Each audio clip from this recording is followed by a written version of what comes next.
Tensions between Denmark and the US continue to deepen. The flashpoint remains Greenland, with Denmark issuing its strongest warning yet. It says its soldiers would open fire immediately if any foreign force tried to invade Danish territory, including Greenland. The warning comes as Donald Trump continues to push the idea of acquiring the Arctic territory. Denmark's defense ministry says that under a 1952 military directive, Danish soldiers are allowed to act without waiting for orders if the country or its territories are attacked. Well, the rule dates back to the Cold War. It was introduced after Nazi Germany invaded Denmark in 1940, when communications broke down and commanders could not give instructions from afar. Well, that rule is still in force today. It essentially means Denmark's troops do not need orders to respond to an invasion. Greenland is autonomous, but its defense remains Denmark's responsibility. Apart from using force to seize Greenland, Washington is also mulling over other options. One idea being discussed is direct cash payments to Greenlanders. A Reuters report says the US could provide payouts of up to $100,000 per person. For context, Greenland's population is about 57,000. The plan is being seen as a way to bypass governments and appeal directly to residents. But many islanders see this idea in itself as insulting, reducing them to a mere price tag. It also ignores years of debate over independence and self-rule. Greenland's leadership has rejected the idea outright. It says that Ireland is not for sale. Meanwhile, Europe is scrambling to contain the crisis between the two NATO allies. Well, this is what Koyakolas, the EU foreign policy chief, had to say on the matter.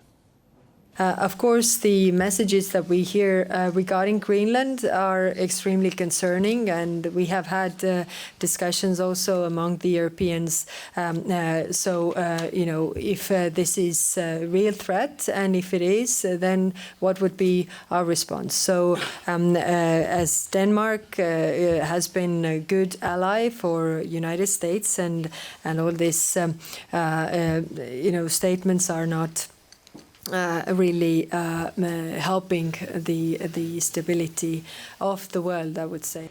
Well, French President Emmanuel Macron went further. He warned that the United States appeared to be turning away from its allies. He said global stability is at risk when the idea of a Greenland invasion is even on the agenda. What added fuel to the fire was US Vice President JD Vance's response. He urged Europe to take Trump seriously on Greenland and further accused Denmark and other NATO allies of failing to protect the territory. Well, first of all, Secretary Rubio, I believe, is meeting with the leaders of Denmark and Greenland next week. I want to say it is, but maybe it's the week after that.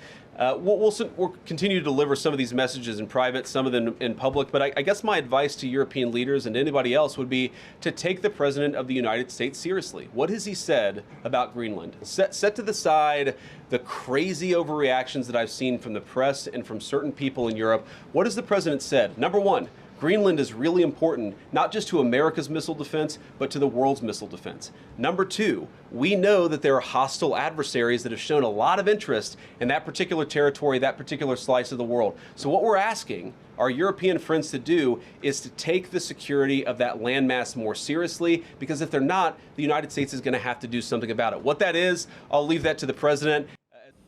So Vance's message was clear: if Europe doesn't act, America will.